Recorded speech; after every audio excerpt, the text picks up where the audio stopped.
Hello and welcome to another Atypical Philosopher video with myself, Jonathan M.S. Pearce. I'm going to react to a video that is called The Best Argument for God's Existence by Brian Holdsworth. He seems like a really nice guy. I've listened to the first 2 minutes of this just to make sure it's in the right zone. And he seems like a really nice guy, so this is not an attack on him. In fact, I don't know if it would be an attack on anything. I haven't listened to the argument yet. He does say at the beginning that, you know, it's not about getting the last word in. There are arguments against this, but this and that, and we'll come to that in a second. So I am falling into the trap of am I getting the kind of last word in, you know, having a little pop here and there. But anyway, I just thought this would be interesting stimulus. Let's see if his argument does hold up.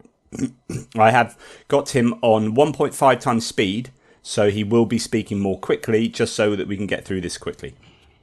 I suppose I would be willing to amend the title of this video to my favorite argument for the existence of God, because I'm not intellectually capable enough to be able to claim that this is the best or the most logically superior argument for God's existence, and it will certainly suffer from my feeble rendering of it. But of all the arguments that I've studied, I find this one to be the most persuasive and convincing, because I think everybody can relate to it. It touches on every single person's experience of life, and it's also not terribly logically complicated, so I think most people can follow it. I also want to admit from the outset that there are reasonable and compelling replies to this argument, as there are to any arguments.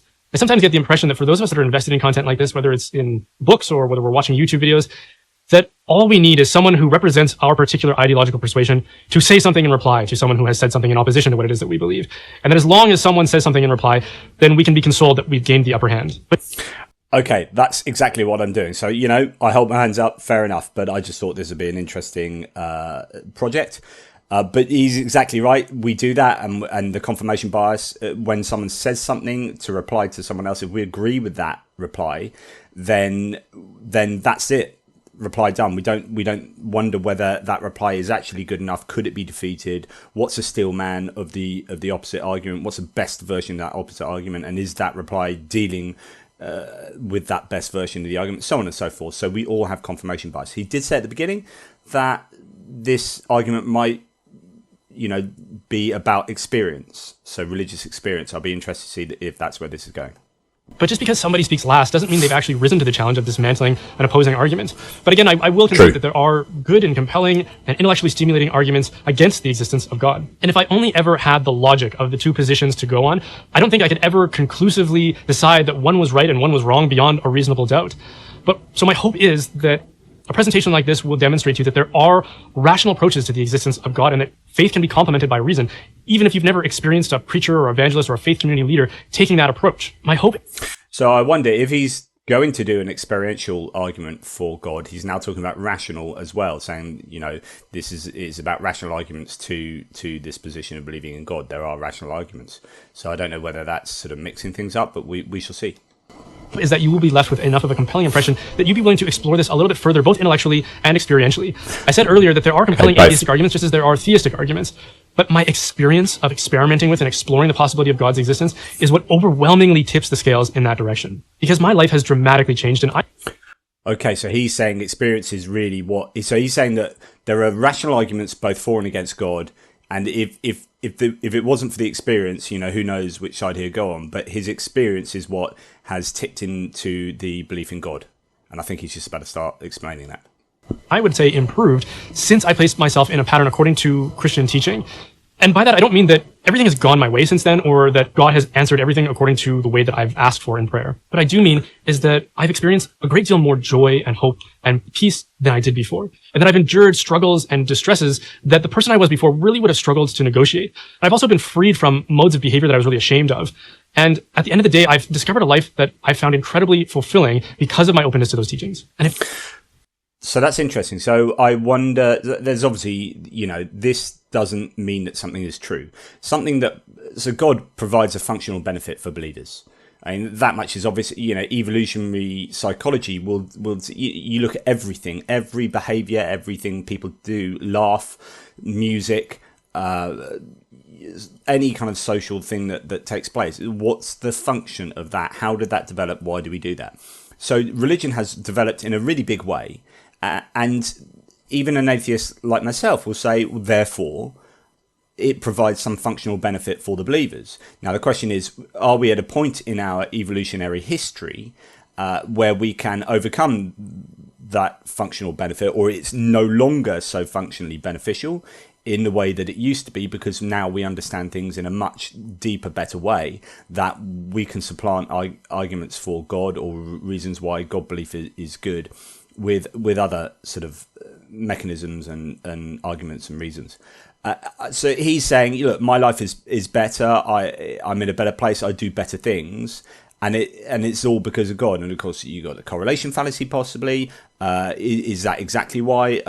So, for example, if you were now part, so say Brian, and I don't know him at all, so I'm just supposing, but this is more of a thought experiment. So if you're Brian and you were like, right, before you were having destructive behavior because you're doing X, Y, and Z, you didn't believe in God, then you found God and you found this really supportive community that helped you along and did X, Y, and Z for you and with you, then you say, look, I'm in such a much better place now that I believe in God.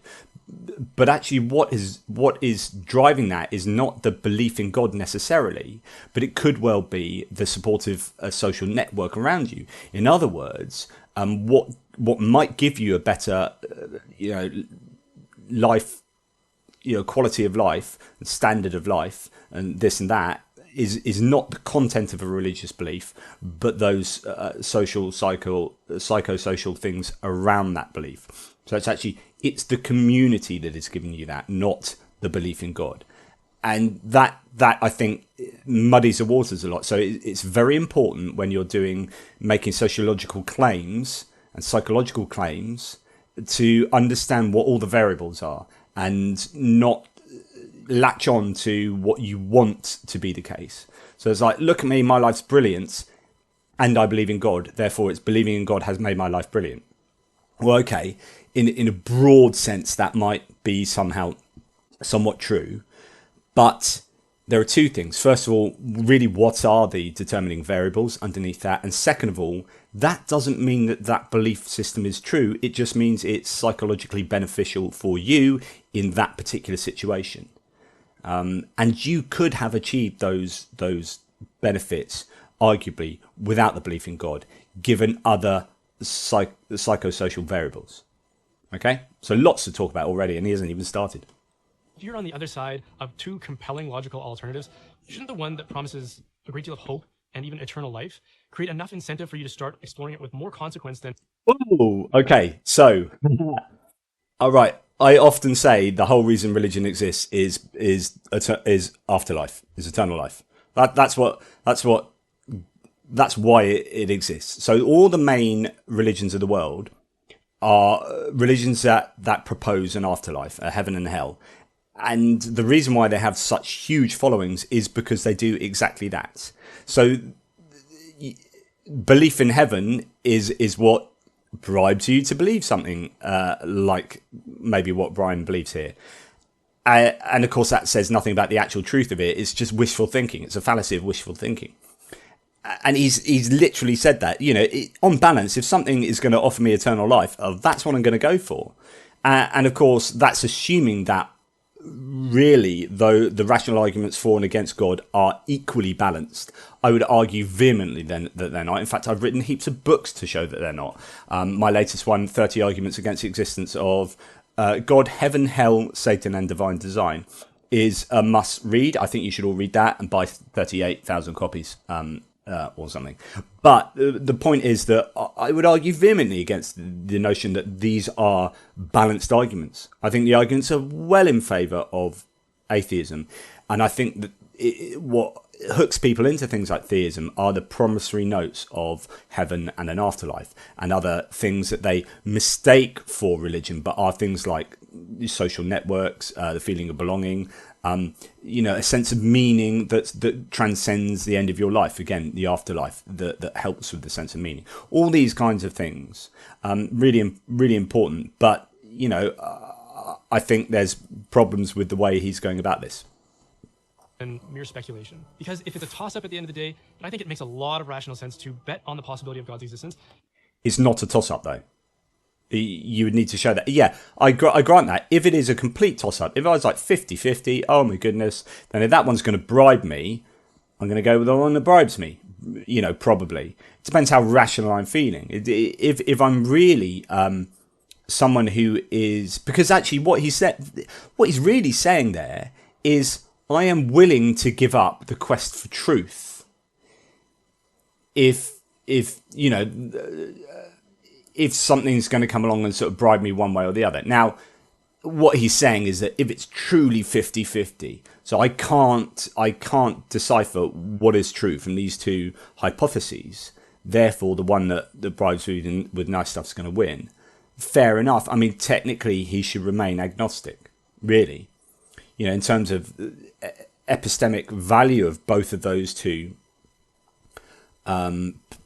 belief in either of those two hypotheses, if they're identical, then yeah, he's just saying I'm cool for being bribed, and I would rather not be agnostic. I'd rather side with something that offers me stuff. Fair enough. And to start searching for him more earnestly. Every single person that I've said that to who took me up on that challenge was not disappointed, and I don't think he will be either. I want to start out by setting the stage between two alternatives and to emphasize that you can't have it both ways, which is what too many of us try to get away with. The first option says that the physical universe, with its cosmos, planets, living things, matter, and the physical laws that govern those things, is all that there is. And so that any intellectual inquiry into truth or what is real should be limited to the scope of the physical sciences. The second option acknowledges the physical universe and everything I just described, but it broadens the scope of reality to include that which exceeds the physical universe and its fixed laws. And it recognizes that we have many experiences that indicate that there Okay, the first thing to say is that why would you expand that unless there's good evidence for that? And if there's good testable evidence for that, then it's probably not supernatural because it's testable. There's a great paper by Jonathan Fishman that says basically supernaturalism should be testable, because if it interacts with the natural world in a significant way, then it will leave its mark and it is therefore inherently testable. So that's really interesting. But this idea that are you believing that the scope is wider than naturalism, like methodological naturalism? Are you believing that scope is wider because you have good reason to believe that, or because you want to believe that, and therefore you open it out wider and then you seek evidence for that? Do you know what is the chronology of the ascent to the belief that there is more than just the natural world? I'm interested in that. There is far more than those fixed laws. So to start exploring those two options, consider the fact that every human society that we have records for, every civilization has nurtured some sort of moral code of behavior. And in many cases, like the entire developed world of today, those societies recognize the most critical aspects of that moral code in laws that inflicted punitive measures on anyone who transgressed that moral code. And no matter how much we philosophize and speculate about the existence of a universal code of moral behavior and try to liberate ourselves from it by claiming that there is no such thing, there's only what we happen to prefer. Everybody I know has tried to hold somebody else to some measurable standard of right and wrong. Everyone has objected when someone has wronged them, when they've cheated them or lied to them or abused them. And nobody would be satisfied with the retort, just because you don't like what somebody did to you doesn't mean it's actually wrong. That's just your preference. If good and bad is just a way of describing what you or I happen to prefer, then we would never have grounds to say that someone else should behave according to those preferences. We could... He's perhaps straw manning the belief that morality isn't objective. There are so many different moral positions you can take, and maybe he's being a little bit simplistic here. But he's basically, this is the argument this is a moral argument from objective morality, which is to say that everyone feels that there are moral laws, or we've all behaved in moral ways since the beginning of time, therefore there must be some objective morality, therefore God. Okay, that's where it's going to go. But of course, there's not the time to go through that, but it's just wrong. There are so many problems with the moral argument. You've got the evolutionary pressures for moral behavior to be selected for in social animals. I mean, we see this in bonobos. We see it with their sense of justice, even capuchins, the experiments on capuchins with their sense of justice and fairness. We see this right throughout the natural world, particularly in primates, where we can look at morality in a more basic way and then see how it maps out on those primates and then on the great apes like humanity. But there are so many different flavors of moral philosophy, and no one agrees still after 3,000 years of moral philosophizing plus. And that should tell you something, because if a God exists out there and there is some objective moral value system, then it kind of doesn't matter, because if we can't access that, we don't know 100% that what that moral value system is, then that might as well not exist. We're back to just us as humans trying to work out our moral value systems. This is a huge, like I've written on this in this book, Why I Am Atheist and Not a Theist, and also in my latest book I showed you earlier, 30 Arguments Against the Existence of God. There's a religious position called divine command theory, which is things are only right because God commands them to be right. And there are so many problems with that. But one of the really fundamental issues is that it becomes an argument over epistemology.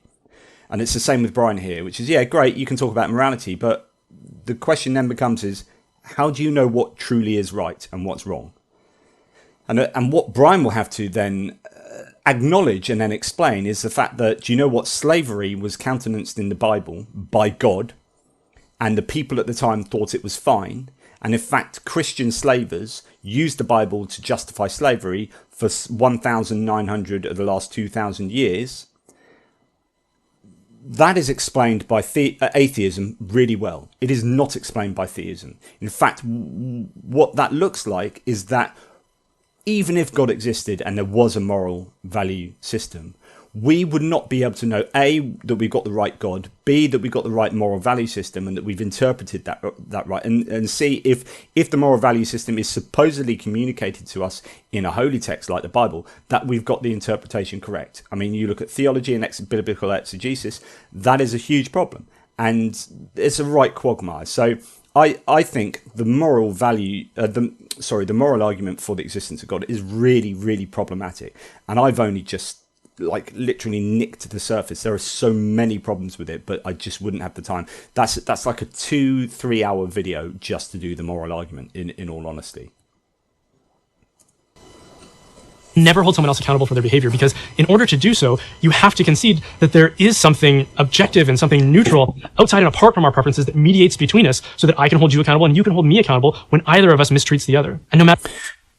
Okay, again, this is huge. So when I hold someone accountable for a moral transgression, I am using a moral value system that I think the other person is probably using as well. So I would usually use some form of moral consequentialism wrapped up with the psychology of the golden rule, do unto others as you'd have done unto yourself, and so on and so forth. But the reality is, if all humanity died, those moral value systems wouldn't exist anymore.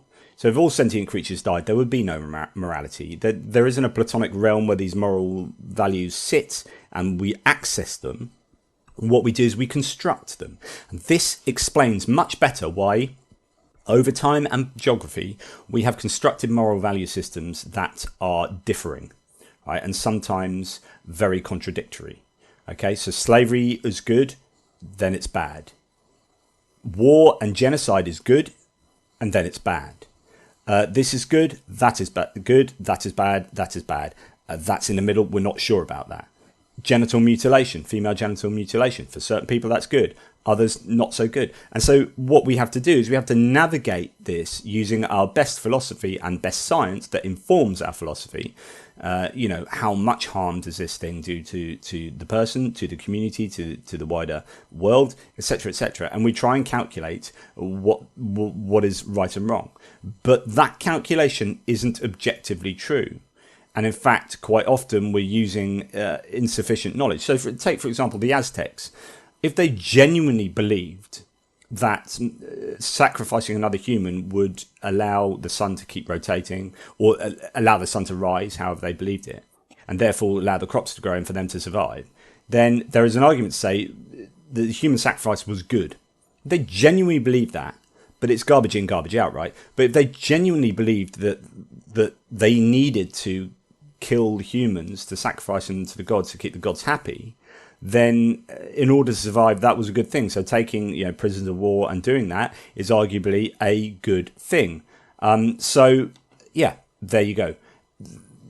These things are really easy to find fault in, like ideas of objective morality, just by looking at history and geography, and where he's saying, look at history and geography, it shows that everyone's moral. Yeah, everyone's moral, but not in the same way. And we strive for agreement, but we don't get there, and that often results in wars and riots and whatever. You look at Roe v. Wade in America, right? That's divided a nation in two. What does that better support? Does it better support my kind of moral skepticism, whereby we're constructing morality, or does it better support his view that there is objective morality? Well, if there is objective morality, which side is right, and how do we know they're right? And the way we would know that one side was right or not is if they had better rational moral arguments. So it comes down to moral philosophy, not moral diktats from God, or this idea that there is a moral law that exists out there. It's moral philosophy. It's rational reasoning. There you go. I'm ranting. No matter what anybody says or what philosophy you subscribe to, all of us recognize this requirement and all of our laws are premised upon this truth. Otherwise, all you would have to judge right and wrong are preferences, and then you would have no grounds to say that someone's... Hang on, no, it's not just preferences. When I make a moral proclamation about Roe v. Wade, or about, I don't know, what's going on in Ukraine, I don't just go, oh, do you know what? I wonder what my gut feeling preference is. I prefer that, therefore I prefer pro-choice. Why? Oh, no, no reason, just prefer it. It just seems better. Yeah, there is a place for moral intuition, right? But the moral intuition maybe gives you guidance, and then you try and unpick that to see whether that intuition is right or not, right? But you don't just go, that intuition, that preference is, yeah, we'll go with that, and give it no thought. And yes, there is the argument that you do a moral intuition and then you post hoc rationalise it, so you just scrab around looking for arguments to defend that. That, I would say, is what Christians do, because they take the Bible and then have to post hoc rationalise the Bible. I am dead against that. I'm about building a morality from the bottom up. You're building your wall up. So you start with the stuff at the bottom and you construct in a sound and rational way your moral arguments. So he's wrong there, because it's not just a preference. So he is straw manning the idea of what everyone else other than him and Christians believe morality is.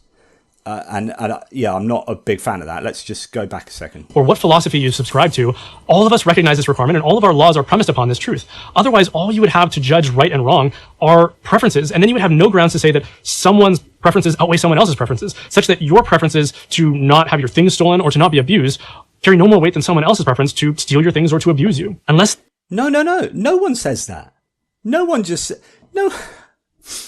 I wouldn't watch someone beat someone else up on the other side of the road and just go, well, my preference is you don't do that, but his preference is that he does do that. Oh, well, we can't sort that one out. It's just preferences. No one does that. You go, right, I'm going to tell you why that is wrong, right? And you present a whole bunch of moral rationale to support what might seem as a preference, right? I would prefer you didn't do that. My preference is you didn't do that. But here's why I prefer you don't do that. And I'm going to present you with a whole bunch of moral philosophy. So there truly is an objective moral standard that we can appeal to judge our disputes and to hold each other accountable to. And the fact that we have laws concedes this fact that this moral standard does exist. But no, it doesn't. No, it doesn't. No, it doesn't at all. Not at all. So there are laws, but there are different laws in every country in every moment in time, right? So some laws will go back to slavery. They're in the Bible. There are biblical laws that countenance slavery, right? Nowadays, that is illegal, right? But they're both laws. So that argues for. So let's just go back and see what he says. So because we've got laws that use you, unless there truly is an objective moral standard that we can appeal to judge our disputes and to hold each other accountable to. And the fact that we have laws concedes this fact that this moral standard does exist. So the fact that we have laws concedes a standard concedes a fact that moral standards exist. Moral standards exist. We have moral standards. But we have laws because we argue for a long time, and then when we finally agree on stuff, we generally vote people in, or who then voting lawmaker. It depends how your system is set up. In America, your Supreme Court is nominated, and then it's all kind of pseudo democratic. But the idea is that there's philosophical agreement, and then you have to vote on it. But in no way does that mean that there are these objective laws that exist and people are tapping into. I would still argue that we are constructing that morality. And when we agree on it, we're happy. And when we disagree on it, we have rights. Roe v. Wade, again, the Supreme Court has overturned a judgment that they had previously made. So we've got laws and lawmakers who disagree with themselves in an earlier iteration of themselves. And you have people going, I agreed with it before, but I disagree with it now. And you have other people saying, I disagreed with it before, but I agree with it now.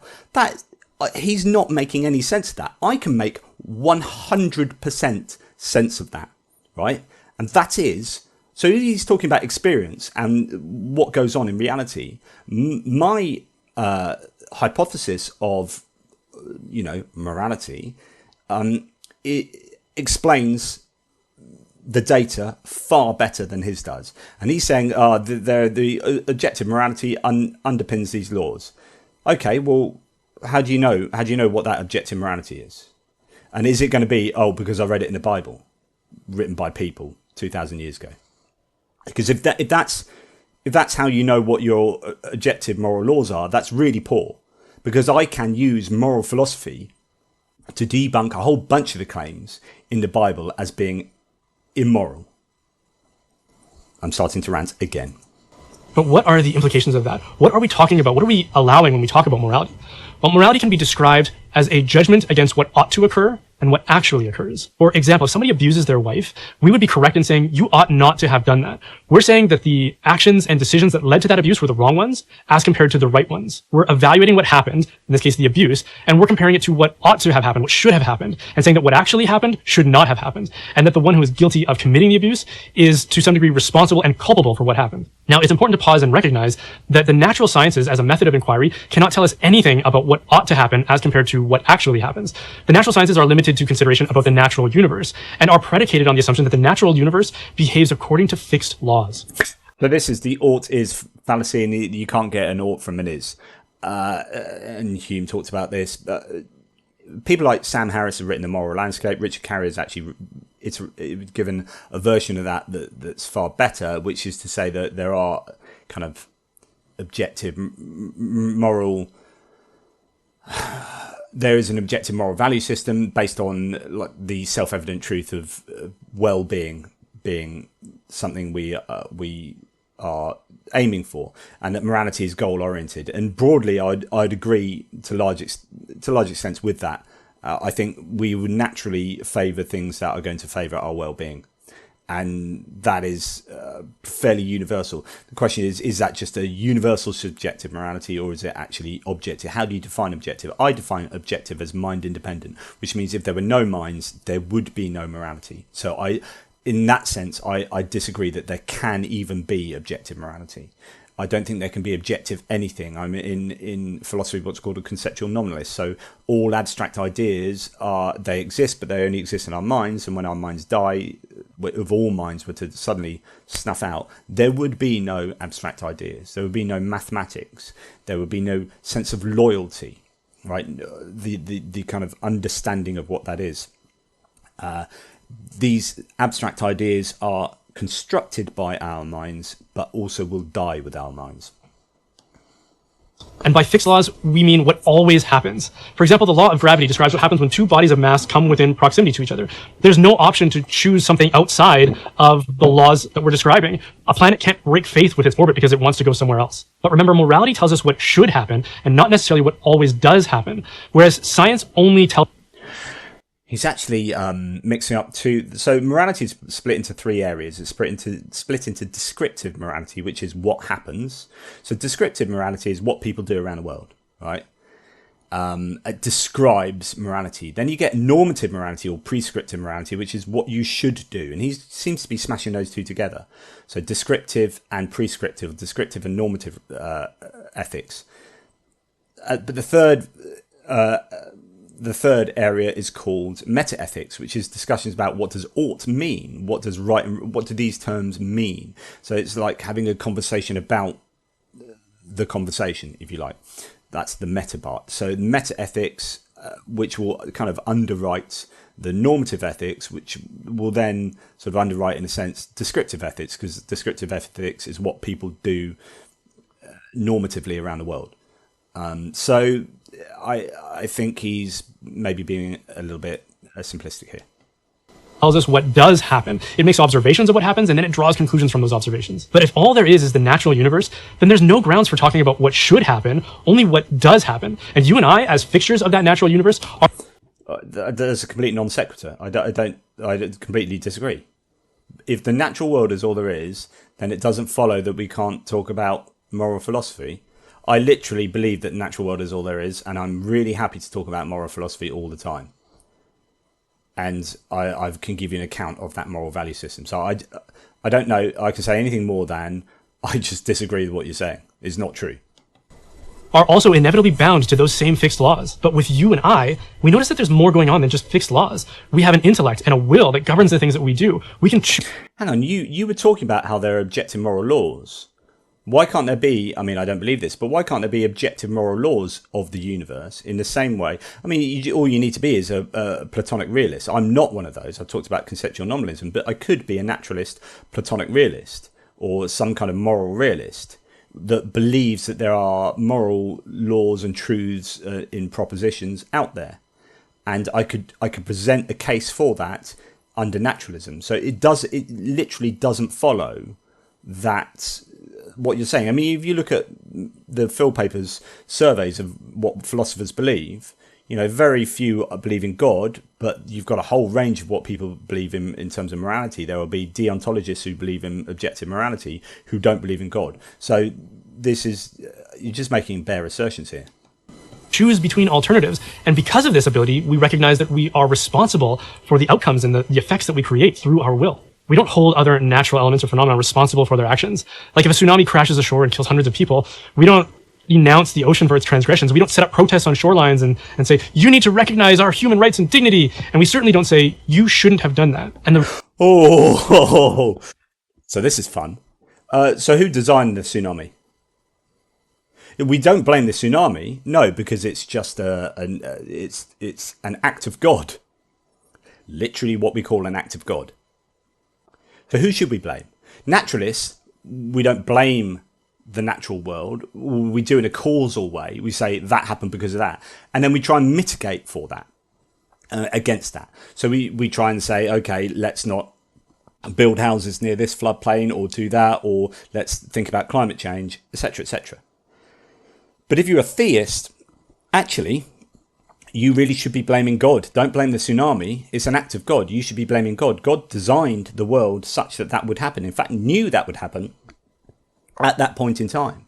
So when a tsunami kills 230,000 people, you need to blame God. You really need to blame God, because that's what God wanted. If God didn't want that to happen, that wouldn't have happened. That happened for a reason, and that reason is in God's head, mind, and go and argue with God. God designed it and created it knowing that would happen and didn't stop it from happening when he could have stopped it. And it happened. And it killed 230,000 people and billions of life forms and destroyed ecosystems. Blame God. The reason we don't do that is because we recognize that the ocean and everything that contributed to that disaster was behaving according to inevitable, deterministic, fixed laws of the natural universe. But when a person behaves in ways that we don't like, we don't say, oh, he's just behaving according to the fixed laws of nature. No, we say he is responsible for those decisions because he is governed by more than those fixed laws. He has some agency and ability outside of those fixed laws, and that he is free from those fixed laws to some degree. Okay, this is just a massive area of philosophy. So, yeah, most lay people will agree with that. But actually, in terms of the philosophy of free will, you'll take someone like Greg Caruso, Dirk Pereboom, even Daniel Dennett. You know, we'll be talking about how does this work with moral responsibility? Because actually, humans are events. We have brain events. There isn't this, agency, human agency that allows you to have human free will in a way that I think Brian Holdsworth here is espousing. Actually, we are agents that are just victim to the causal variables of our causal circumstance. And we do what we do in the situation we are in. Now, the question then is, well, what do we do with that? How does that work the moral responsibility? How does that work the crime and punishment? How do we deal with that in terms of psychology? So people like P.F. Strawson would say that we have reactive attitudes. Oh, I can't believe you did that. That's evil. Or well done. That was awesome. Praiseworthiness and blameworthiness. And it's so hard to get away from them that we might as well believe in the illusion of free will, because actually we can't disentangle our own psychological reactive attitudes from these events and behaviours of humans. But in reality, they are causally determined. And so again, I would disagree with Holdsworth here, because I deny libertarian free will, and I think it seems perfectly obvious to me that humans are victim to causal variables and are causal variables themselves, but we cannot overcome causality. So this is why libertarian free will is sometimes called contra-causal free will. It works against causality. Well, that appears, really incoherent to me. How you can sort of break causality to decide to do something, and yet that decision is absent of causal determination, and therefore it looks like random. It's uncaused. So libertarian free will makes no sense, and there's no amount of talking that Brian Holdsworth is going to do that's going to overcome that. I'm sorry. But if the natural universe can only be described within that understanding of those laws and cause and effect, but we either inherit or produce a quality that breaks free from those laws and that sequence, then we have to admit that we've found something that is pervasive in the human experience and which exceeds or transcends the natural universe. We haven't found anything that breaks free of that. I mean, go and read The Anatomy of Violence by Adrian Raine, one of the best books I've ever read. That would give you the biosocial jigsaw of why people behave antisocially, and all the different ways, all the variables that manifest in human behaviour, antisocial behaviour. Absolutely stunningly amazing book, but we are hugely complicated biosocial jigsaws. Or our lives are biosocial jigsaws. And when you piece all those pieces together, you create a human behaving in a certain way.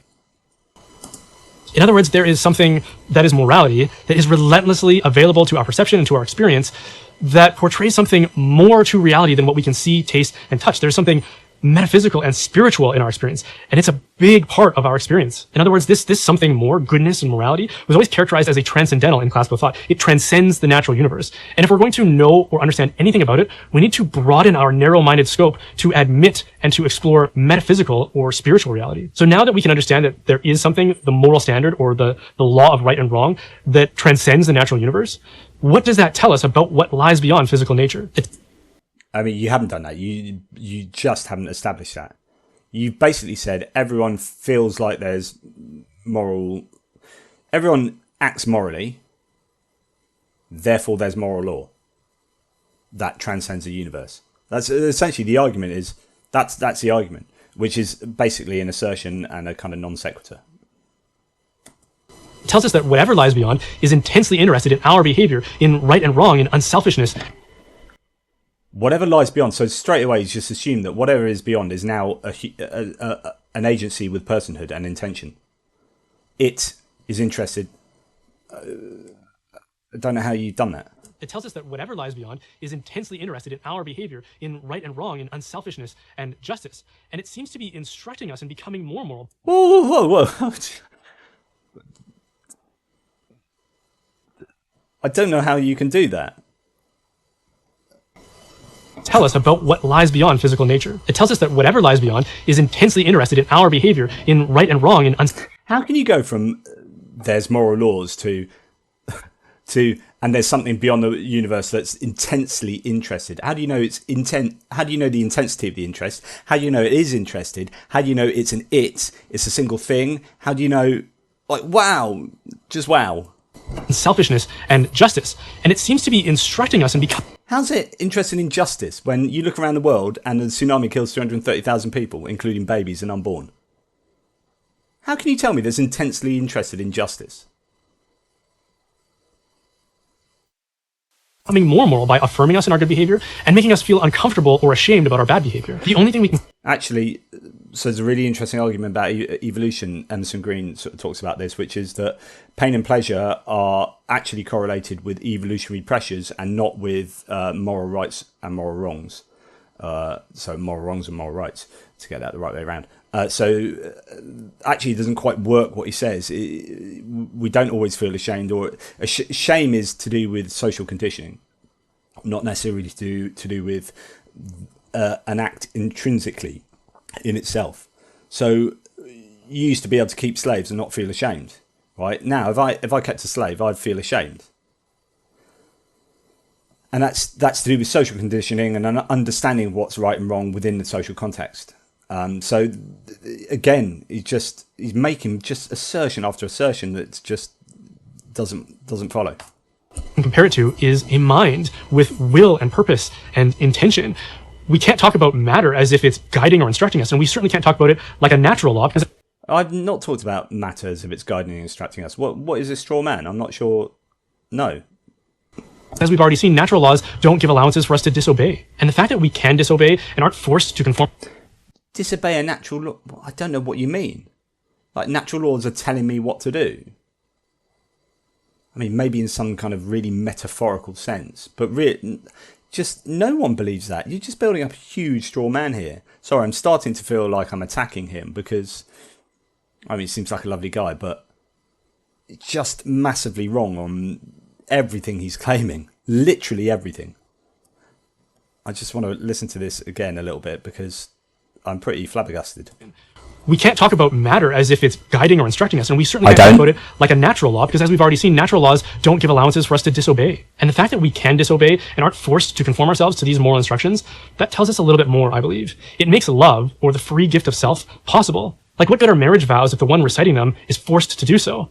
And what good is a promise if it can't be broken? Love acquires its significance because it doesn't have to be given. That's what makes it so amazing when someone chooses to love us. So this power... none of which has anything to do with God.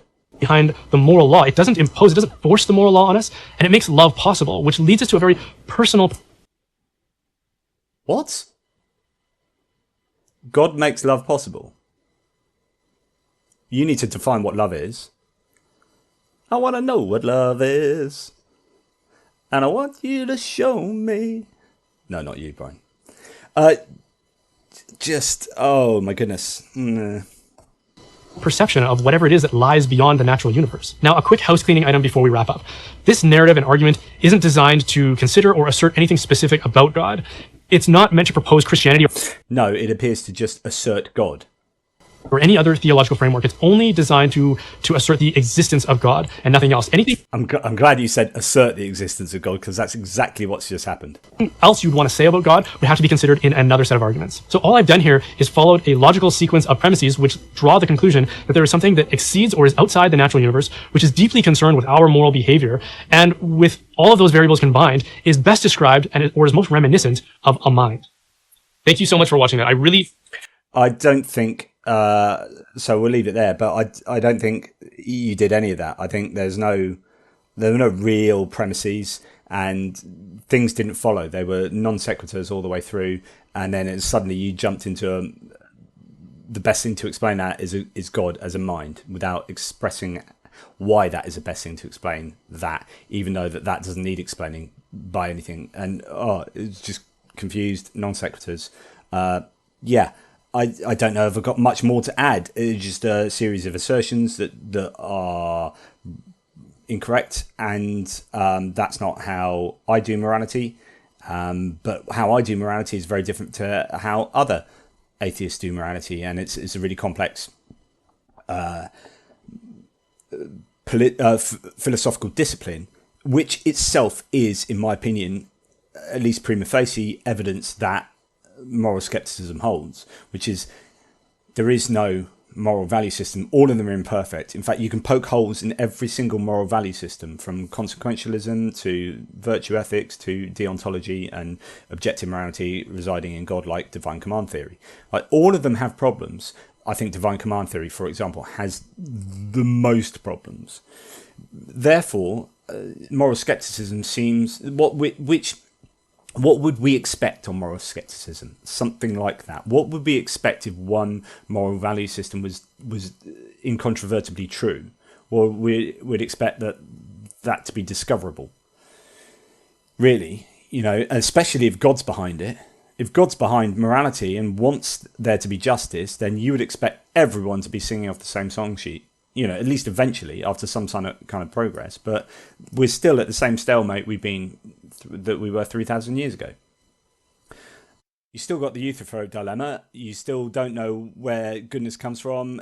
We're still in the same place we were. So I don't think that God underpinning a moral value system is the best hypothesis. And I think moral skepticism, some kind of moral anti-realism, is more does a better explanatory job than any other hypothesis. But I grant that there are lots of viable alternatives, but I don't think any of them necessitate God, and I don't think God provides even a remotely decent argument. Anyway, as ever, question everything, particularly yourselves. If you agree or disagree, let me know down below. Please like, subscribe, join, this, that, whatever. Grab some books or a coffee or just watch the videos. Really appreciate your company. Thank you and goodbye.